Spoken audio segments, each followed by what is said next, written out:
Sammy Wilson. Deputy Speaker, I too welcome the fact that we are having a debate on this important issue, and although it's perhaps been dominated by members from Northern Ireland, nevertheless I believe that this is an issue which should not just concern politicians from Northern Ireland, but should concern every member of this House. And I noticed the member from Amber Valley almost at the beginning apologising for his involvement in it. But I believe that he made a very forensic speech, which is to be welcomed. But I believe that that he, as much as anyone else, should be concerned about the issues which arise from this. And of course, the whole issue has been brought to the fore by the hurt which was caused to people not in Northern Ireland, but by people right in this city who were blown apart by an IRA bomb. And of course there are many others, and the member from Aldershot mentioned many of his constituents serving in the army, but also the bombs in his own constituency where people were hurt by the IRA. So this is an issue which affects members across this House, because people from their own constituencies, and indeed this part of the United Kingdom, was also affected by the activities of those who have received these amnesty letters, despite what the Secretary of State wishes to describe them as. The second reason why members and this whole House should be concerned is that this scheme has brought into disrepute the House of Commons. And not only the previous government, but I believe that the current government is also sullied by the scheme that we have had and which has been introduced, and the outcome of which we saw in the recent court case. Because it calls into question whether or not the public can trust the words of those who want and ask to have the responsibility of governing the country. So many assurances were made in this House that yes, this was an issue which had to be addressed, but this was an issue which, when it was addressed, people would know about. And I noticed a member from Aldershot who is not in his place at the moment. Indeed, he was the only person who during this debate has suggested that perhaps we should have known. Certainly information may have been there, but we missed it. We're busy people, we get emails, etc. And then of course he quoted the then Secretary of State, Dr. Reid, in answer to a question. But look, Dr. Reid in the same question session also indicated that we have committed ourselves to resolving the issue, the bit which the member for Aldershot quoted, but we have not decided how it will be resolved. And then he went on to say this: when we have reached a conclusion, we will of course come back to the House. Now, that didn't happen. Of course, one of the conclusions that was reached was to introduce the on-the-run, what has now become on-the-runs legislation. That was withdrawn. And after it was withdrawn, as the member for North Down and the member for North Belfast has pointed out, on at least 2 occasions, the then Secretary of State indicated that he had no other alternative in place at that time, despite the fact that not long afterwards this scheme was put in place. Now let's make something quite clear, and I listened quite closely to what the member for St Helens and Whiston said, where he talked about this was purely an administrative scheme. I have also served in a government department in Northern Ireland, and the one thing I can assure the House is that no official off their own bat would start an administrative scheme as sensitive and with all of the political ramifications of this has had, without some clear political direction and political origin. So it may have eventually taken on an administrative life, but it started off with a conscious decision by politicians who promised that when they came to address this issue, the facts would be known. The facts would be known to this House, The facts will be known, as Dr. Reid said in his response, to the victims, because he realised how sensitive this was. So promises were broken. And the important, and one of the reasons why I believe this debate is important, is that it's one of confidence in this House and confidence in the word of the politicians.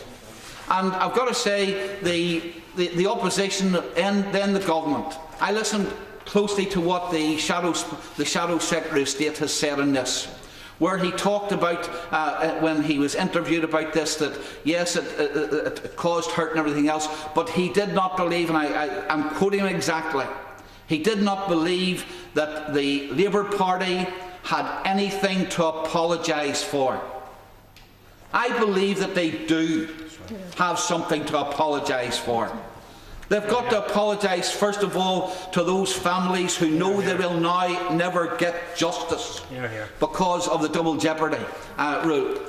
They owe an apology to those members of the public who have been misled by promises that were made by the successive Secretary of State in this House. And they owe an apology to members of this House. But I've got to say, the current government cannot escape its responsibility as well. Because seamlessly, when the new administration took over, there was no indication then that it had inherited an administrative scheme which had the trundle on. And indeed, the Secretary of State still insists that these letters are virtually meaningless. Now, if they're virtually meaningless, why are they so important to the peace process? If they're virtually meaningless, why does Sinn Féin and did Sinn Féin send scores of names to the Northern Ireland office to get meaningless bits of paper? And why have those who received those meaningless bits of paper now feel quite happy not to be on the run anymore, but to enter the United Kingdom, if these are all meaningless bits of paper? It just doesn't add up. And of course, the Secretary of State argues, well, they're meaningless because if new evidence comes to light, and as the member for Foyle has pointed out, whether that's evidence on existing cases or evidence only on new cases, we're not clear. But it's only if new evidence comes to light. But given the information which the lady for North Down has given to the House today, where we know there is already not just connections or contacts between the Northern Ireland office and those who would be investigating, but to quote Norman Baxter, extremely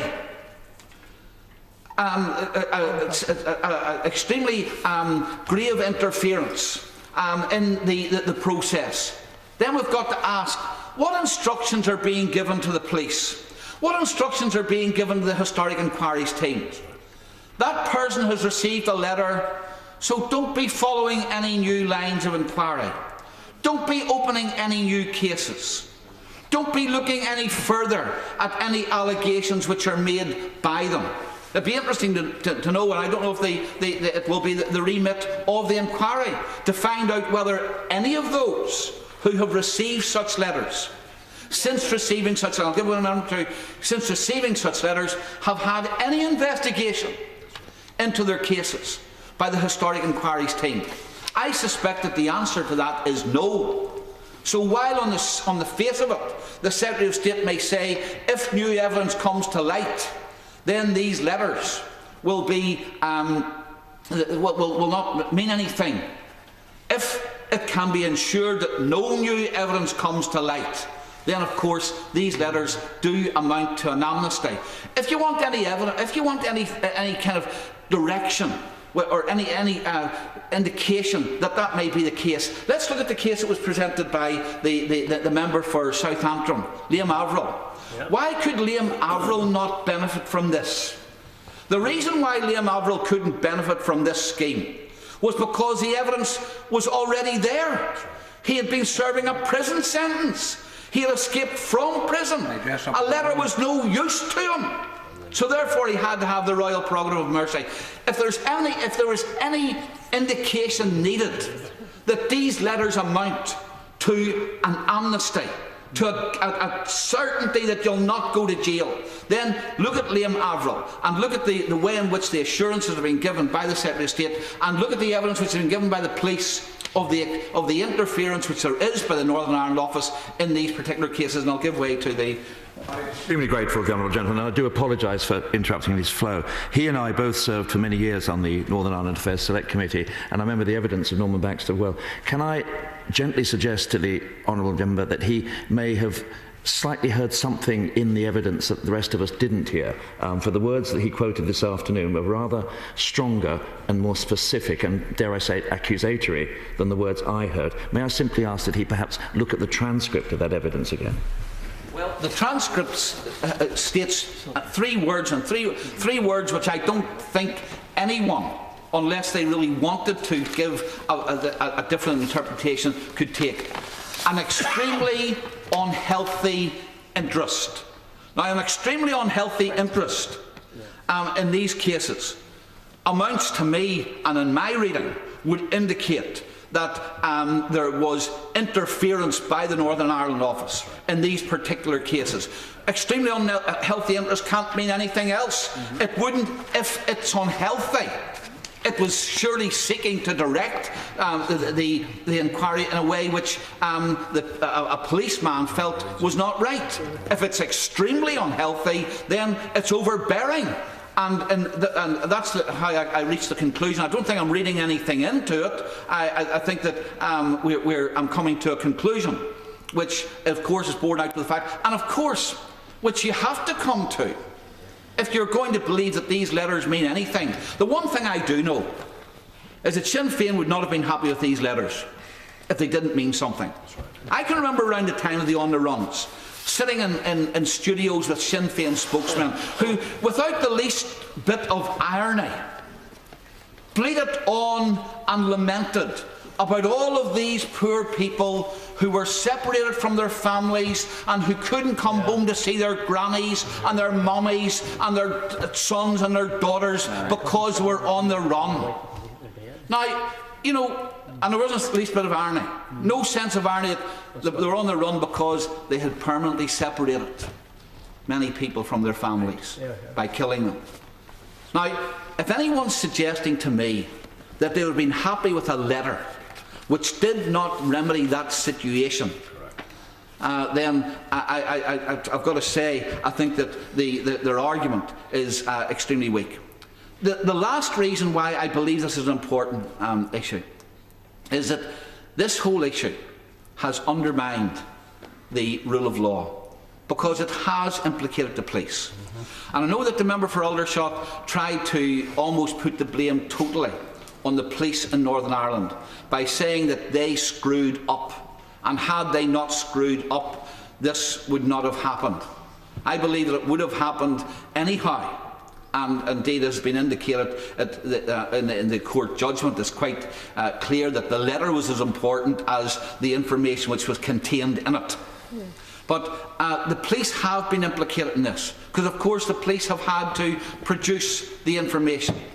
The police have had to, and I don't know what direction the police have, or just how much direction the police have been given. But the one thing I can say is this, that one would have expected that at least the police, if they, knowing the implications of this, would have felt obliged to tell the police board the implications of it. And yet when they gave evidence to the police board, and this wasn't some constable or sergeant or inspector who you might have expected not to be past all of the issues. This was an assistant chief constable. And here was his evidence to the police board. And anyone who, hearing this, concluded anything other than the police were pursuing these cases, I think they couldn't come to any other conclusion. He said this: with On the Runs will be an investigation which follows into an individual and the crimes that they have been involved in. Then this is subsequently reported to the Public Prosecution Service, where the test of prosecution is met. We have been working through this process over the last number of years. It continues still to be available. So in effect, we become aware of the name of a particular incident. We carry out a cold case review, an investigation, a report to the PPS, to then see if the test for the prosecution is met or any work that may be done. The powers of arrest will exist for the original offences. There will also be bench warrants applied to go through the courts if needs be, or if in relation to offences in respect of breaking out of prison, the Prison Act also applies in respect of returning the person to prison. Now, that was the substance of the evidence that the police gave. No indication at all that there were some individuals who letters were being signed for so that they could walk free. They could come into the jurisdiction. They could be sure they weren't having any prosecution against them. And I believe that the rule of law, and indeed the integrity of the police, and shame on those senior ranks of the police who have allowed themselves to be associated with this. But the credibility of the police is at stake as well. And many individuals in Northern Ireland are saying, look, if I break the law, I am rightly pursued. Every avenue is used against me. Yet here we are, people who are guilty of mass murder in some cases, and they can walk free. And for all of those reasons, I believe that this has been an important debate. I believe that the inquiry is an important inquiry, and I hope that we will get to the truth of the matter as to who have got these letters, whether or not there are still investigations going on, whether the Northern Ireland office is interfering in any way and stopping investigations or new leads being followed, and what are the implications for the judicial process and all of that. One last thing, and then I'll finish, Madam Deputy Speaker. If this government was as appalled by this situation as is suggested, and the Secretary of State is saying, you know, the letters mean nothing, we'll make it clear. If they were appalled by this situation, as they say, first of all, why did they not, once they became aware of this scheme, why did they not make it quite clear, at least to the Justice Minister, when policing and justice was being handed over in Northern Ireland? It was kept quiet from him. That's right. Why, when there are opportunities to appeal this decision, have they not appealed them? I believe that this current government is as much part of the political cover-up on this and giving as much political cover to Sinn Féin, IRA on this as the previous government did. That's why it's a shameful incident, and that's why it merits this debate today.